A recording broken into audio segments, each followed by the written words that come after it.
Masechet Shevuot, Daf Mem He. We're in the middle of discussing this Mishnah, which makes a distinction between biblical and rabbinic oaths. It says, Kol Nishbin Shabbat Torah, regarding biblical oaths, it's the defendant that makes the oath, and because he makes the oath, he does not have to pay. Whereas the rabbinic oaths, it's the claimant that makes the oath, and once the claimant makes the oath, he can get paid. And it brings a few examples. We already discussed Sachir, Nigzal, and Nechbal, and we have left on the list Shekenegdo Chashud ala Shevuah Vechen Vani al Pinkaso. So let's go to those examples. Shekenegdo Chashud ala Shevuah Kesad.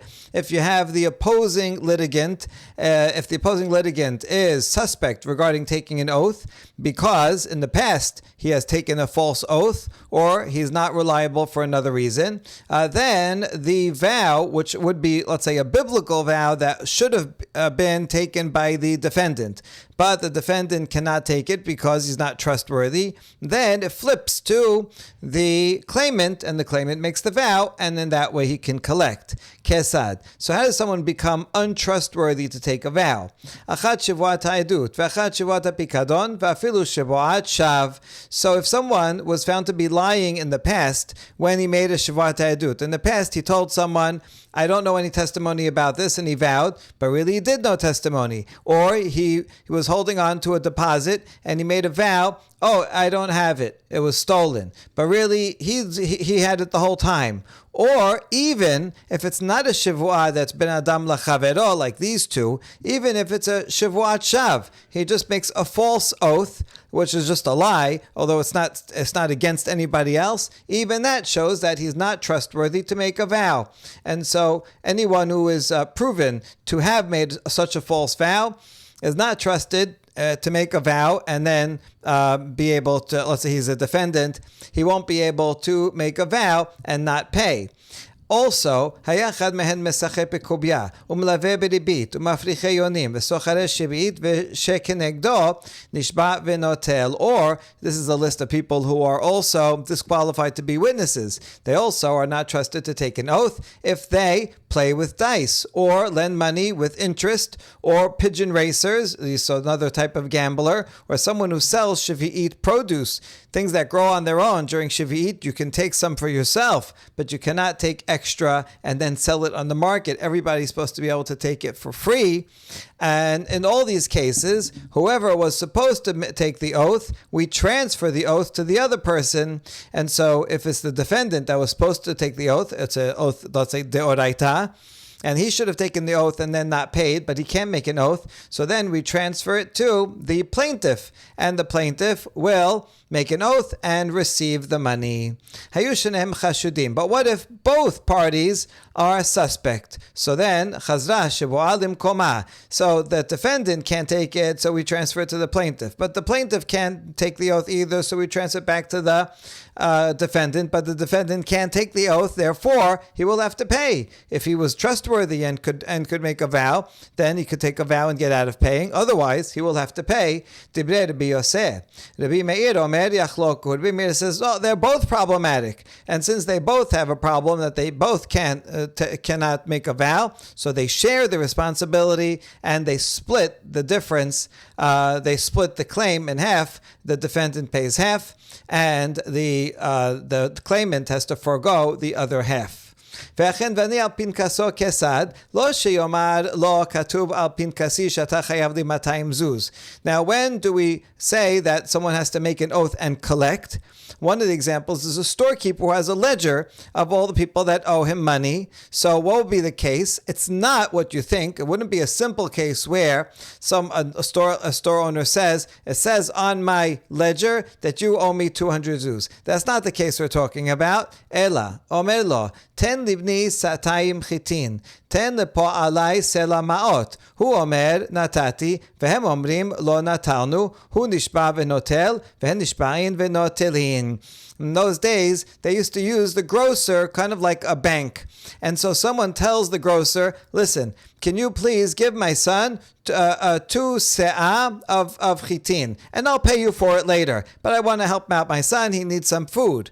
Or can you please pay my worker selah of in coins, selah's worth, and give him in small coins, and I'll pay you back later. So that way he can go to you, and then while they're there, maybe they'll shop too, and that makes it easier. Then I'll pay you everything later.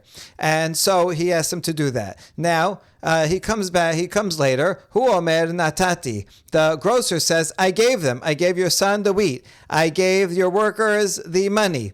Vehen omrim lo natalnu. But the workers or the son says, we didn't receive it. So now someone's lying here because the grocer says he gave the worker the money. The worker says he did not receive it. So what are we going to do? Hu nishba v'notel vehen nishba'in v'notelin. So the answer is the grocer will give a vow that he gave the money, and he can then collect from the boss. And the workers also can make a vow that they did not get paid, and they can collect from the boss. In other words, the boss is going to have to pay twice because the situation broke down. I mean, it's based on some amount of trust that the grocer will pay and say if he paid, and the workers will get paid and say that they got paid. If he wants to have more control, maybe he should pay himself. But in this case, where there is in fact a dispute and there's no way to know who's true and who's telling truth and who's lying, so it's going to be the boss that will end up having to pay twice, but not just for nothing. They both have to make a vow.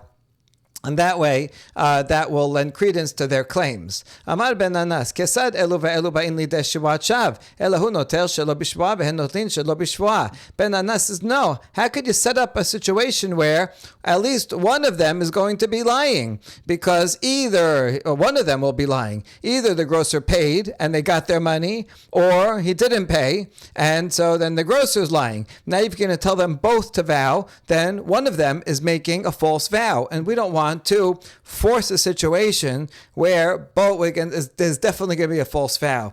Okay, we know sometimes people lie. We hope they don't.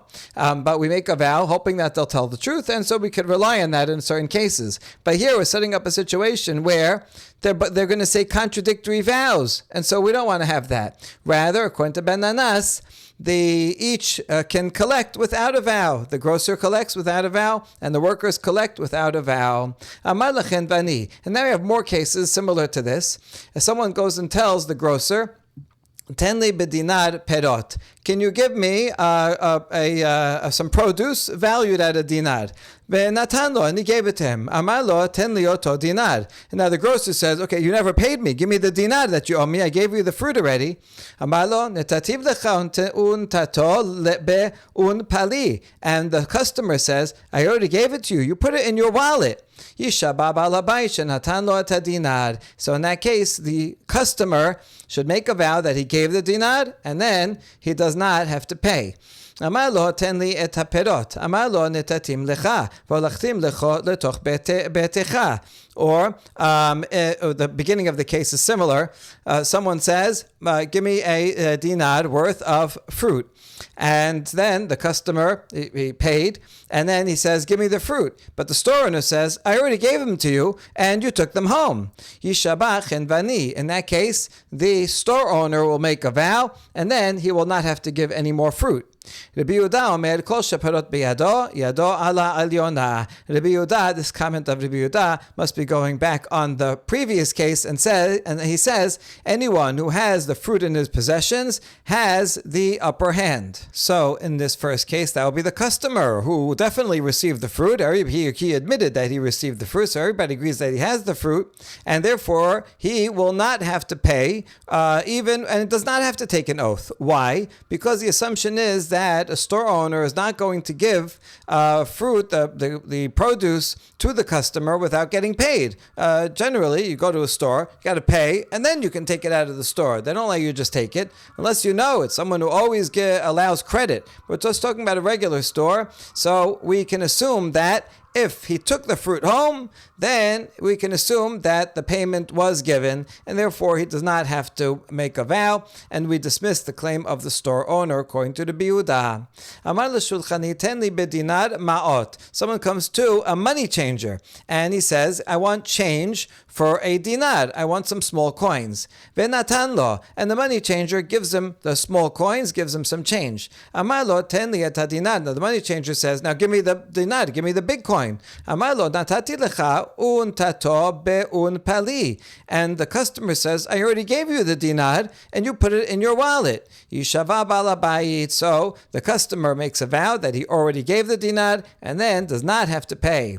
Natan lo et dinar. Amar lo ten li et ha'ma'ot. Similar case, the customer gives a dinar, and then he says, okay, give me the change. Amar lo netatim lecha v'ishtachta letoch kisecha. The money changer said, I already gave you the change. You put it in your wallet. Yishava shulchani. In that case, the money changer makes a vow, and he will not have to give anything more. Rabbi Yehuda Omer, and derech shulchani liten isad ad she'itol dinar. Rabbi Yehuda disagrees with the previous case, and he says it's not the way of a money changer to give change before he gets the dinar. You don't do it. If you go to a bank and you say, I want change for 100, so they're not going to give you 20s and then wait till you give them 100. You have to give them the 100, and then they'll give you the 20s. And therefore, if the person has change, in this case, you already got the change, and then the money changer says, hey, you never gave me the dinar. So then the customer does not even have to take a vow. The fact that the customer has the change means necessarily that the money changer already received the dinar, and there's no need for a vow. Just like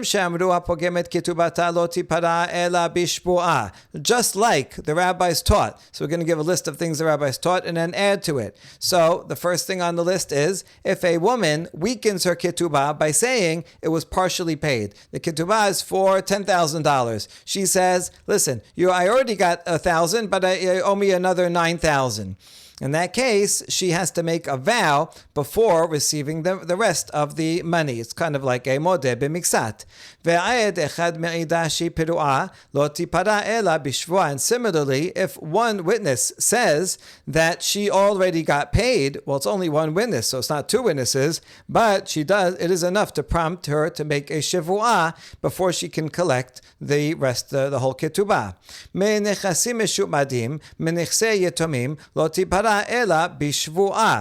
So too, if a woman or anyone wants to collect from land, if she wants to collect her ketubah from land or from the property of orphans. Let's say her husband dies, so she gets to go to the orphans and collect from them. She has to make a Shevuot because this is affecting now other people. If you're collecting from land that has a lien on it, then that will affect someone who already bought it or will buy it. And therefore, she has to make a vow to protect them. And also, she's going to orphans who may not necessarily know everything that their father did. Maybe the father paid, maybe didn't pay. So, to protect the property of the orphans, she will have to make a vow. And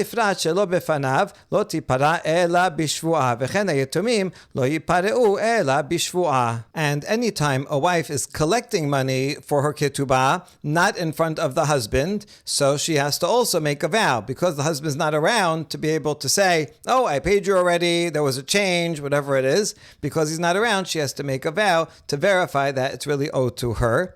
And so too, orphans that want to collect a debt that their father was owed. So their father lent out money, someone owed the father money, the father died, and so they have knowledge about it. They have to make a vow that, in fact, at least to their knowledge, this loan has not been repaid and they are owed money.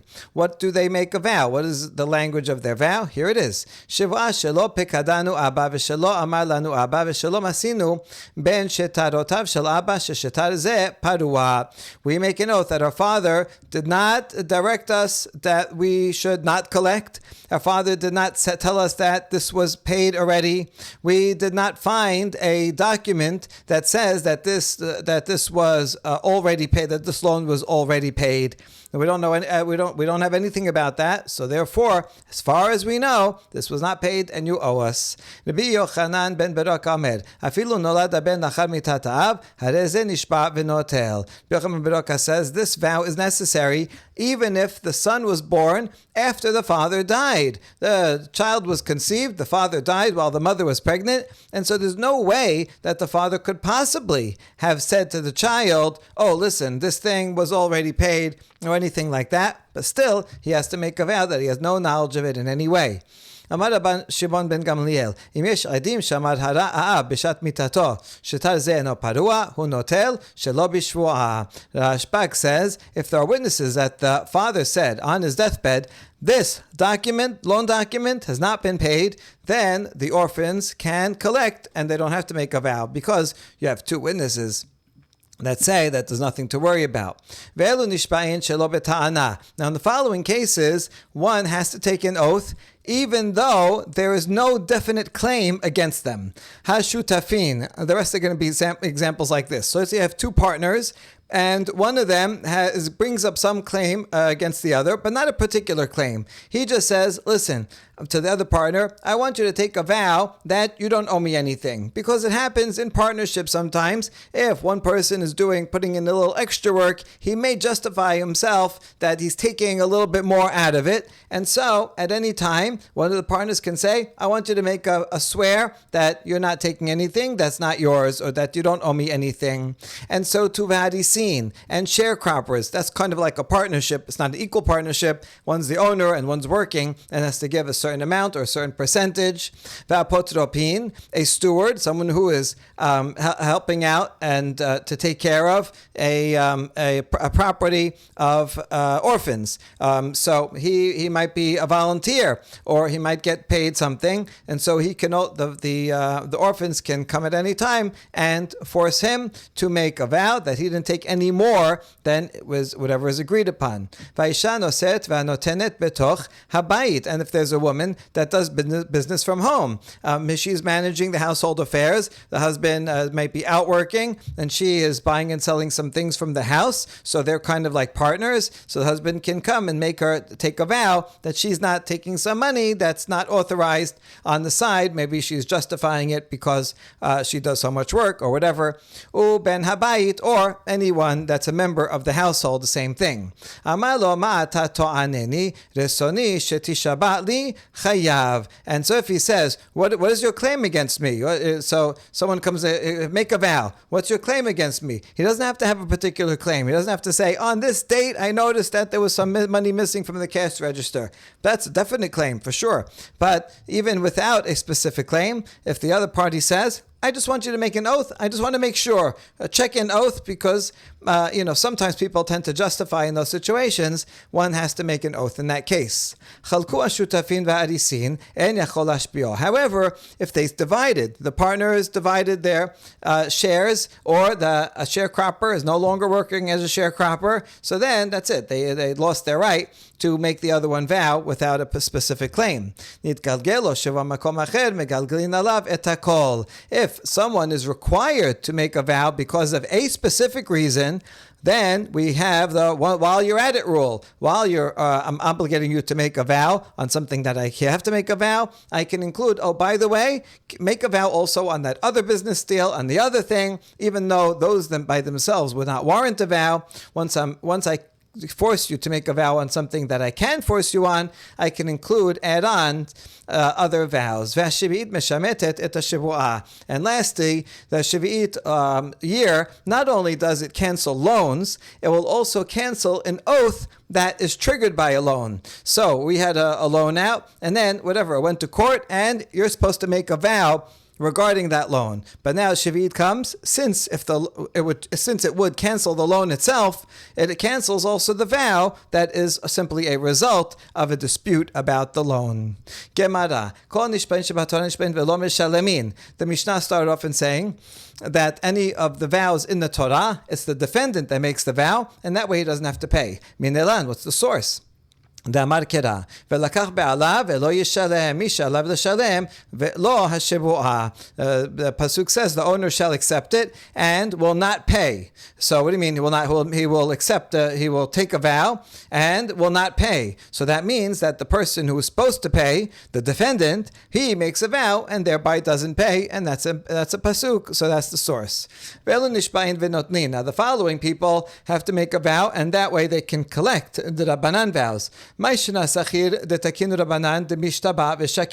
The first one on the list was a worker. If he comes and says to his boss, hey, you never paid me, and the boss says, I did pay you, then the worker needs to make a vow. He's the plaintiff, and once he makes a vow that he didn't get paid, then he can force the boss to pay him. So why is this case different that the rabbi said that it should be the plaintiff, the worker, that makes a vow and then collects his salary?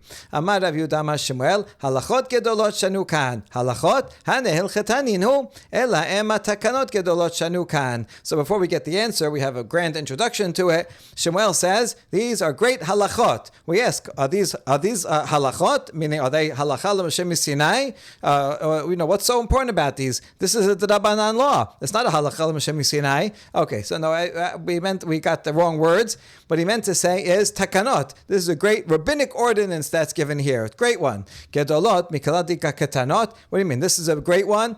Other ones are minor ones. Some are more important than the others. What do you mean? Ela amar Rav Nachman amar Shemuel takanot keboot shanu kan. Rather, Shemuel actually said that there were permanent ordinances given here, fixed ordinances that are very strong. And let's see what's so strong about them. Akaru harabanan lishwa mibalabayit v'shadua asachir mishum kedei chayav. The rabbis uprooted a vow that the boss might have needed to take, if as a defendant he could have needed to take them in various cases and then not have to pay. And instead, we allow the worker to make the vow and collect because it has to do with his livelihood. And we want to protect the livelihood of workers. They rely on that money to go feed their families that very night. And so we allow them to make a vow and collect. We ask, Mishum kedei chayav desachir kansinan ledabal habayit. Okay, I understand you care about the livelihood of workers, but just because of that, does the boss have to suffer? That the boss, otherwise he wouldn't have to pay. It's not like the worker has proof or anything. So the worker has his claim, the other guy has his claim. And so now, just based on a rabbinic vow that the worker makes, the boss is going to have to pay. Maybe you already paid. Why are you having such favoritism to the worker? And the answer is Bala Bait Kufeni Chaled de Mishtaba Sachir v'Shakil Kihechi Dei Tagerun Le Po'alin. Says even the owner, even the boss is happy that the worker should have this protection that he can always make a vow and collect, so that workers will be available. If the workers were not protected and they're like, we're going to go work a whole day, we're going to come collect, and then the boss is going to say he paid us and he didn't pay us, you know what? Why should we bother working? And then there won't be workers available. So the bosses are actually happy that the workers have this protection that they can always make a vow and collect in the case of dispute, because then workers are readily available, and that ultimately is good for the bosses too. Wait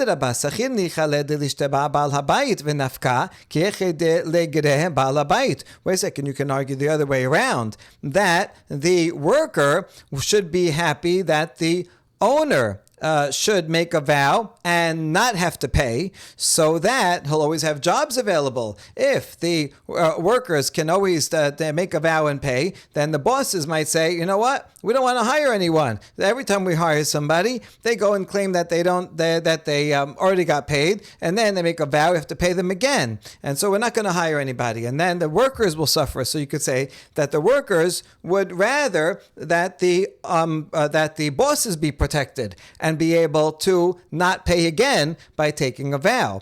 So Baal Habayit al Korchei Agar. No, the bosses, they need workers. They're constructing a building. They're working on a big project. They need workers. They're desperate. They'll go bankrupt. Without workers, they won't be able to get anything done. And therefore, we favor the workers. Wait, Sachir Nameh al Korchei Mitgar. But you could say the other way around. The worker needs the livelihood for every day. He needs it even more.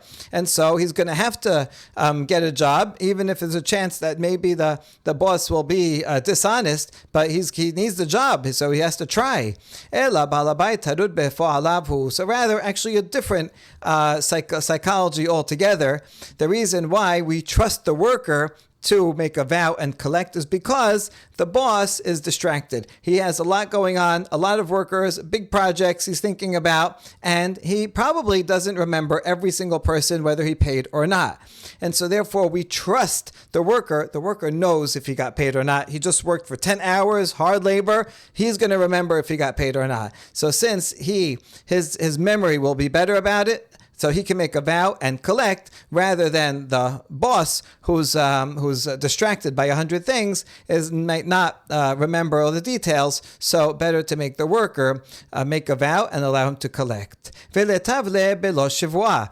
if the worker in fact knows, so why not just let the worker collect without a vow? Why make him take a vow? To alleviate the concern of the homeowner, the employer doesn't want to feel like I'm cheated. I really think I paid him. Now I have to pay him again. If he makes a vow, it says, okay, well, maybe he's right. Maybe I forgot. Okay, so if you want to really protect and alleviate the concern of the employer, why not have always give money in front of witnesses, right? And always pay workers in front of witnesses, so there won't be such a dispute. And then that way, the worker will have to produce witnesses in order to get paid. The answer is tiricha lemilta. That's too difficult. At the end of the day, everybody wants to go. He's paying a lot of people. You have to go, let's get 2 witnesses first. It's too hard, and so it's not practical. So why not have the employer pay at the beginning of the day, pay up front, and that way there won't be any dispute. If he didn't get paid, he's not going to work. And then you'll know, everybody will know, everybody got paid in the morning, so then just go home. And the answer is, no, everybody likes that the work will be done on credit. The boss, because he may not have all the money in the morning. During the day, he's buying, selling, he's making money, and then by the end of the day, he'll have money to be able to pay the workers. And the workers also, they don't want to get paid in the morning because then they have to worry about the money. Where is it? I lost it. It fell out of my pocket. At the end of the day, they know they have it. They can go right to the store. Also, when you work all day, and it's nice to look forward to a paycheck at the end of the day. If you already got paid, it's like, I already got my payment. Now I have to go and work. So it's more of an incentive to work harder when you know that the money's coming at the end of the day. Now the Gemara asks, if it's true that a day laborer who gets paid by the day or gets paid by the hour is believed with a vow, if he says, I didn't get paid, and he makes a vow, then he's believed and he gets paid. Then that should be true also for a worker for a fixed amount. This would generally be like a craftsman, like a tailor, and you go and say, make me this suit, fix the suit, and it's a fixed price. This is $50. Then it should be the same thing there, because that's also, he's a worker that's doing work for someone. But how come we see in the Baraita, alama tanya, uman omer shetayim kasasta li, v'hala omer lo kasasti lecha ela achat. If you have a dispute, and the artisan says, we fixed 2 coins. So you're going to pay me 2 coins to fix this item. And the customer, who's also the employer, says, no, we agreed upon just 1 coin. The law is, the craftsman who wants to, they agree on 1 coin, so he'll definitely get paid 1, but he wants to get 2, so it's up to him to make to bring proof. He has to bring proof, and just making a vow is not sufficient. So what's the difference between these cases? And the answer is, no, someone who makes a fixed amount for wages certainly will remember it, meaning the customer also, who's the equivalent of the employer. If you're going and saying, okay, how much is it going to be? Everybody remembers it. We're talking about an individual who's coming to fix something, so we can be sure that he's going to remember it, as well as the craftsman who's working on it will remember it, and therefore there's no reason to prefer the craftsman to make a vow and be able to collect. It's not the same as we're a day laborer who has a boss, and the boss is involved in many things. many workers, a lot of things going on, who's not going to remember as well. So that's the distinction. If so, then back to the worker, there's a law, alama tentanya, avar zemano, lo velo natan lo, hareze eno nishba venotel. There's a law in the Baraita that the worker who claims that he didn't get paid can only collect by making a vow right at the time of payment, at the end of the day. But if the time has passed, it's already the next day, the halacha says you have to pay that day. So if it's already passed and he didn't come to collect his wages, then he cannot make a vow and take. It's only at that time. Now, what would be the difference? How come the next day comes? Why don't we say the same thing, that the worker remembers? He knows, I didn't get paid yesterday. He comes the next day, hey, you still didn't pay me. So why don't we say the worker remembers and the boss doesn't remember, just like he's distracted the day of the wages. So we'll say the same thing. He's distracted later on also. And since he's distracted, he won't remember as well. And the worker should be able to collect by making a vow. And the answer to that is chazaka en balabait over bebar talin. We have an assumption that the boss is not going to violate the Torah prohibition of delaying payment to the wages.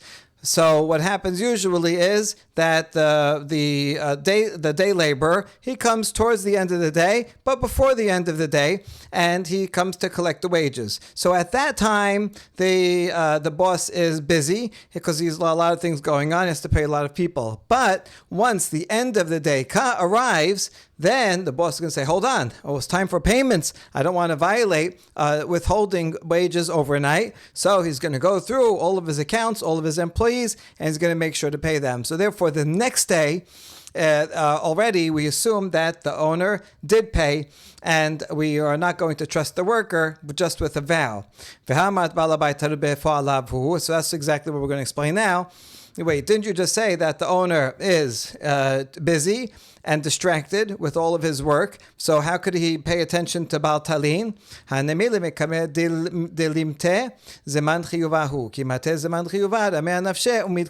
No, we only say he's busy and not distracted and doesn't know what's going on before the time comes that he has to pay everybody. And the laborer came a little bit early and said, okay, I finished my work. I want to get paid. I think I paid you already. No, I didn't pay. I swear. Okay, he probably knows better because I'm distracted. But once the time comes where he has to pay, and otherwise he'll violate the Torah law, then he sits down and he makes sure to remember. So therefore, if the worker comes back the next day, his vow will not be believed. Now, are you accusing every hired worker that he's going to steal and say, even though he got paid already, he's going to try to get paid twice? Why are we making him take a vow at all? Why don't we just trust him? Why are you assuming that the worker is a thief? And the answer is, there are two presumptions in favor of the owner, of the boss. And since he has two chazakot in his favor, therefore it makes sense to invoke a vow onto the worker, because he deserves the boss deserves from some protection because of the following two reasons. Number one, we presume that most bosses are not going to want to violate the halacha of don't leave over the wages until the next day. And so probably they're going to pay that day. And second, it's unlikely that a worker is going to defer requesting his wages until later. Most workers, they come exactly right at the end of the day, right when they finish work, and they demand it right away. And that's why if he now is coming later on and saying, well, what happened? Why didn't you come and ask for your money beforehand? And so that makes it suspicious that maybe he already got paid. And for those two reasons, there's some weight to the boss's claim that he paid already, and that's why we impose a vow on the worker. Amar Rav Nachman Amar Shemuel, lo shenu ela shesecharo be'edim, avar secharo be'lo edim, mitoch sheyachol lomar lo secharticha me'olam, yachol lomar lo secharticha v'natati lecha secharecha. Shemuel says that this halacha in the Mishnah only applies when the boss hired the workers with witnesses. And then if there's a dispute and the boss says, I paid you, and the worker says, I didn't get paid, then the worker can make a vow and collect money. That's only true, however, if he was hired in the first place in front of witnesses. But if the boss hired him not in front of witnesses, then the boss has a migo argument. The boss could have said, I never hired you at all, and there's no witnesses that he was hired. So I said, who are you? I never hired you. You never worked for me. And he would have been believed and wouldn't have to pay anything. Therefore, if he was lying, he could have said that. So therefore, if he says, indeed, I did hire you, so I do owe you wages, but I paid you already, then he would be believed, the boss would be believed, and we would not trust the worker, even if the worker made a vow. Amar Rabbi Yitzchak Yishad, v'chen Amar Rabbi Yochanan. Rabbi Yitzchak says, I agree with you. Rabbi Yochanan also said, I agree with that halacha of Shemuel.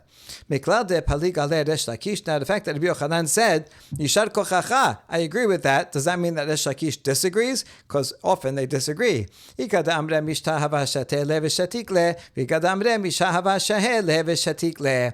answer is not necessarily. Resh Lakish was present when Rabbi Yochanan said that, and Resh Lakish didn't object. But that doesn't necessarily mean that Resh Lakish agreed. And there's two versions. Some say that Lakish was drinking something while this happened, and that's why he didn't respond. He couldn't say, I disagree, while he was drinking. Or others say he was waiting for the Rabbi Yochanan to finish. He was waiting politely, and that's why he didn't say, I disagree. And that's why he didn't answer. But it could be that he would agree, could be he would disagree, we don't know.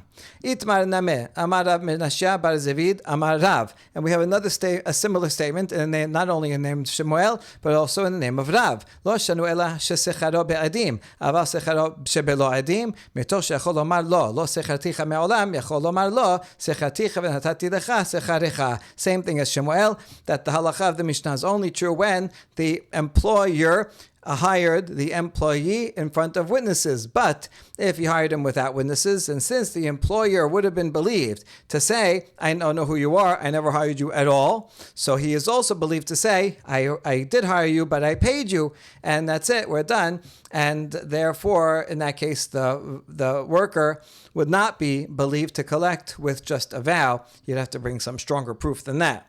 Amar Rami bar Chama, kama me'aliyata hashma'ata. Ram bar Chama says, what a beautiful halacha this is. I agree 100%. Fantastic. Amar le Rava, mai ma'aliyuta, im ken, shevuot shomerin dechayev rachamana, hechi mashkachat la, mitoch sheyachol lomar lo, lo hayu devrim me'olam, yachol lomar lo, ne'ensu. Rava says, what's so great about this halacha? I actually disagree with it, because if you take this halacha and you apply it to a different case of a watchman, then the Shevuot Shomerin, the vow that a watchman makes to say, listen, I was holding your item, but it got lost or stolen beyond my control, and where the Torah says that's a Shevuot Pikadon. How would you ever have such a case that he would be required to make a vow? Because the watchman can always say, I never got anything from you. And since he would be believed to say, I never got anything from you, so then he should also be believed to say, I did get that thing from you, but it was lost by accident, beyond my control. And since he's be believed, then he'll never have to make a vow. But the Torah says that Shevuot Pikadon, that he has to make a vow. And therefore, Rava disagrees with this whole logic, and he says it doesn't matter. He says he would disagree with Rav and Shemuel and say that the worker can make a vow, even if there are no witnesses to the original hiring. It doesn't matter, and if there is a migo, but he doesn't apply this migo. He'd have to go and make up a whole lie. So we don't say that. Rather, the worker can make a vow and collect in any case, according to Rava. And so Rami bar Chama says, wait, I have an answer to your question. Tafked le be'adim. If the owner of the item gave it to the watchman in front of witnesses, then the watchman would not have the migo, because he wouldn't be able to say, I never received it from you, because there are witnesses that he got it. And the answer to that is, mitosh yachol lomar lo, hechsartiv lecha, yachol lomar lo, ne'ensu. No, he still has a migo, because, Rava says, because he could say, yes, I did receive it, you have witnesses to that, but I gave it back to you already. And he would be believed if he said that. Therefore, he should also be believed if he says it was lost by accident and not have to make a vow. And then no one would ever have to make a vow, and that's a basic law in the Torah. And Bar Chama answers, Dafked le bishtara. No, it could be where the owner of the item gives it to him and gets a receipt in a document. And that way, the watchman can't claim he didn't get it, because there is the receipt. And he also can't claim that I give it back to you already, already, because if he gave it back, then he should take back the document and tear it up. The fact that this document is still there means that he still has it, and so that would be a case where there is definitely there's no migo. Because there's no migo, then he would have to make a vow. But otherwise, if there was no document, then he wouldn't have to make a vow. So Ram Bar Chama is backing up Rav and Shemuel. Mikilad de tarvei sibira lehu hamafkid esel chabero be'edim en tzarich lachzir lo be'edim bishtar. Now, from this discussion, it's clear that both Rava and Rami Bar Chama assume that if someone gives an item to someone else with witnesses, then he does not have to give it back with witnesses. Even if he just says, I gave it back, he would be believed, because they agreed on that point and went on to the next point. However, they also agree that if someone gives someone an item with a loan document, then he has to give it back in front of witnesses, or rip up the loan document. But since there's a document that says, a receipt that says, I gave you this item, so if you give it with a document, then he has to make sure to give it back in front of witnesses or tear up the document. Otherwise, he will not be believed if he just says that I gave it back to you. Kari Rami Bar Chama aled Rav Sheshat vayesem David et hadevarim ha'ele belibo. Rami Bar Chama applied to Rav Sheshat the pasuk that says that David took upon himself these words in his heart. Rav Sheshat also took upon the words of Rav and Shemuel and decided he has to get to the bottom of this, and he wants to find a source for them. Tashkacheh Rav Sheshat l'Rabba bar Shemuel amar le taneh mor midi besachir. When Rav Sheshat found Rabbah bar Shemuel, he says, Master, do you have any tradition about the case of Sachir? Because I know about the law of Rav and Shemuel. They said their limitation on the Mishnah, but I don't know, is there a Tanaitic tradition that backs them up?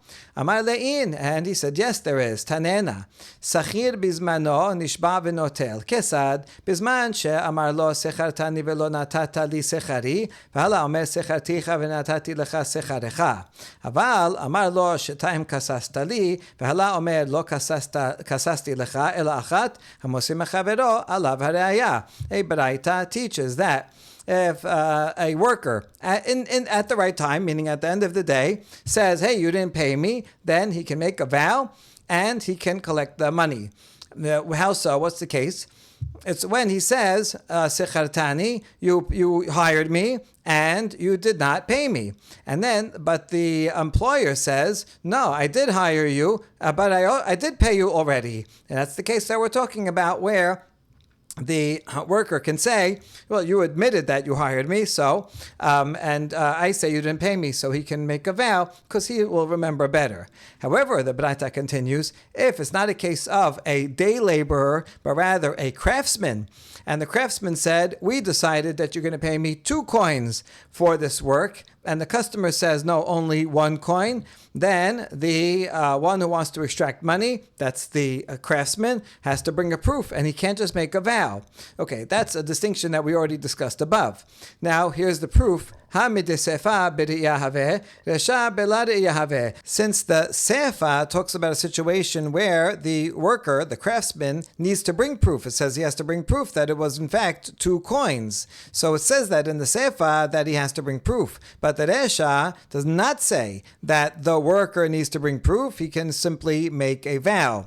That means he doesn't have to bring proof that he wasn't paid. He also does not have to bring any proof, not even that he was hired in the first place.